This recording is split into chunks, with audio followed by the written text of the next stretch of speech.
Si tu lis pas F de souche, tu peux pas être au courant de l'état de la France. Fini le journalisme de gauchias, le vrai journalisme arrive.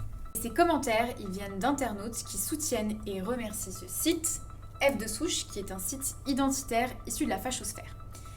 Et selon ces lecteurs, ce média produit des articles écrits par des journalistes. Mais en fait, en réalité, ils reprennent seulement les codes des médias traditionnels. Et puis ça, pour le coup, ça crée de la confusion. Bon ok, maintenant la question c'est est-ce que en quelques secondes, vous seriez capable de différencier un blog identitaire d'un véritable média? Vous pensez que oui? Bon ok, on va jouer au jeu les 7 différences. 1. On a un site qui a l'air professionnel. 2. Les contenus sont classés par catégorie, comme société, politique, sport. 3. Il y a un vrai vocabulaire journalistique. Revue de presse, à la une, derniers articles. 4. On retrouve des encarts publicitaires un petit peu partout. 5. Il y a même des ajouts multimédia de vidéos, images, tweets dans les publications. 6. Les sources sont citées en bas de la page. Et 7. C'est déjà pas mal en fait. Et donc ce site, il joue vraiment de la ressemblance avec un média traditionnel. Et c'est une stratégie plutôt bien rodée, et ça, c'est Didier Desormeaux qui le dit, un spécialiste du complotisme. Leur but, en reproduisant les codes journalistiques, c'est de montrer que ce sont eux les véritables journalistes, pour ainsi crédibiliser leur démarche. Mais pas seulement au niveau des citoyens. C'est un défi qui est réussi au niveau de certains partis politiques.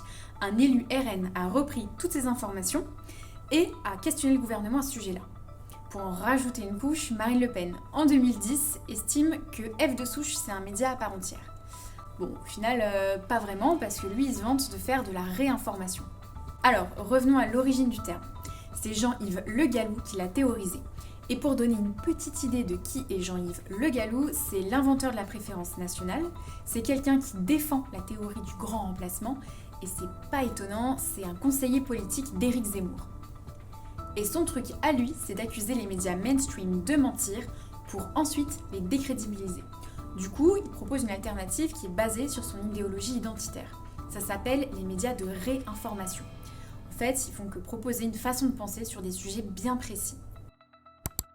C'est un mouvement qui est ancré à l'extrême droite et qui va porter son action collective, qui va porter ses efforts sur la maîtrise de la production de l'information. Leur conception, c'est l'idée qu'il existe une bataille culturelle. C'est pour beaucoup des anciens cadres du Front National qui donc menaient une bataille électorale, une bataille politique, et qui en fait ont fini il y a assez longtemps, il y a 50-60 ans, par acter progressivement que en fait, ils ne gagneraient pas par la bataille électorale et qu'ils devaient mener une bataille culturelle, c'est-à-dire ils devaient gagner non pas par les urnes, mais par l'intoxication ou la désintoxication, selon eux, du débat public. Et l'un d'eux, F de souche, n'a qu'une seule obsession.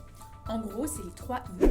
Islam, immigration et insécurité. Après, le triptyque des 3 I, c'est ce qui va réunir tous ces sites ensemble, mais qui sont en fait les thématiques de prédilection du courant identitaire ou même dans la dimension politique. Par exemple, si on sort du monde médiatique, en fait, les discours de personnalités politiques identitaires, ça va être islam, immigration, insécurité. Et ces 3 I, ils prennent une place massive dans leur contenu. Pour Stéphanie Lukasic, Le monde, selon F de souche, est dual, divisé en 2 pôles, le bien et le mal. et selon cette docteure en sciences de l'information et de la communication, plus de 80% des contenus de la rubrique Société concernent un des 3 I. Rien que ça. Et en plus, elle a épluché 5 mois de contenu.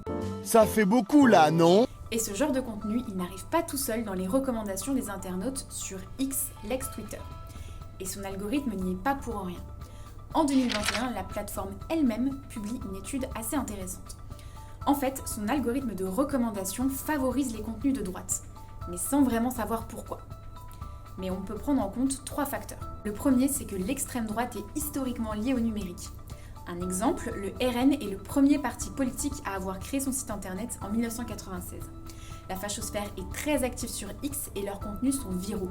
Alors le second, c'est les bulles de filtre qui entourent ce genre de contenu. Pour faire simple, une bulle de filtre, c'est une recommandation de contenu en fonction de toutes les données qui ont été récoltées par l'algorithme de recommandation. Donc, par exemple, si jamais je ne like que des photos de chats, j'aurai des photos de chats dans mon fil d'actualité. Et le troisième, c'est les indicateurs de like et de retweet qui favorisent les interactions sur des contenus extrêmes.